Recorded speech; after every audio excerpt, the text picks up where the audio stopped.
Hello everyone, সবাই কেমন আছো? আশা করি ভালো আছো। এরকম ইনফরমেশান ভিডিওতে ক্লিক করার জন্য সবাইকে অসংখ্য ধন্যবাদ।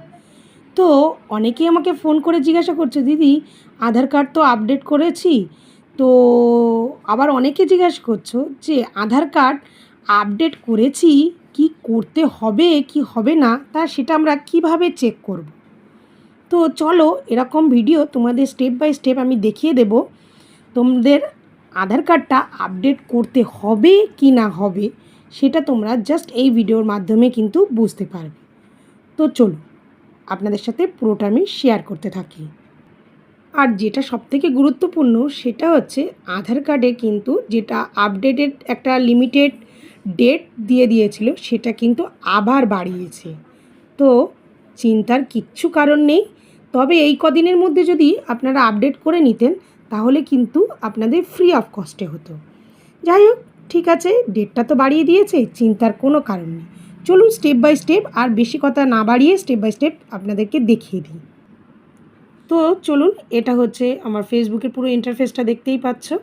এই হচ্ছে আমার গুগল ক্রোম। টাচ করার পর দেখতেই পাচ্ছ এরকম গুগলে চলে আসলাম। আমি এখানে লিখব মাই আধার সার্ভিস বলে লিখব।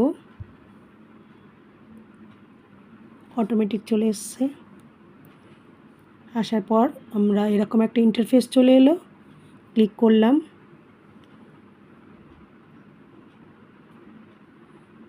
দেখুন এই অপশানটায় আসবেন, ভেরিফাইড দ্য আধার। ভেরিফাইড আধারে চলে আসলে এখানে লগ ইন করার কোনো দরকার নেই, আমরা তো চেক করব। তো আমরা পরপর এরকম যাব স্ক্রল করে, এই চেক আধার ভ্যালিডিটি চেক করব। তো এখানে দিতে হবে আধার নাম্বার, আর এই ক্যাপচারটা কিন্তু আমাদের ফিল করতে হবে। তাহলে আধার নাম্বারটা দিয়ে দিচ্ছি, আমার আধার নাম্বারটা দিয়ে দেবো। ওয়েট, আধার নাম্বারটা দিয়ে দিলাম, ক্যাপচারটা দিয়ে দিলাম। এবার আমার ওকে করে দিতে হবে। প্রসেস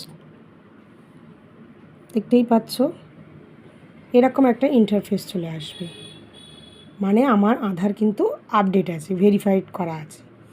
এবার যাদের এই রকম অপশান যদি না আসে তাহলে জানবে কিন্তু এখানে একটা লেখা চলে আসবে।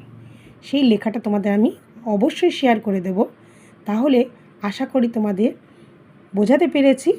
এরকম থাকলে কিন্তু বুঝতেই পারবে তোমাদের আধার কার্ড আপডেট রয়েছে। আর যদি লেখাটা চলে আসে তাহলে জানবে তোমাদের আধার কার্ডটা আপডেট করতে হবে। আশা করি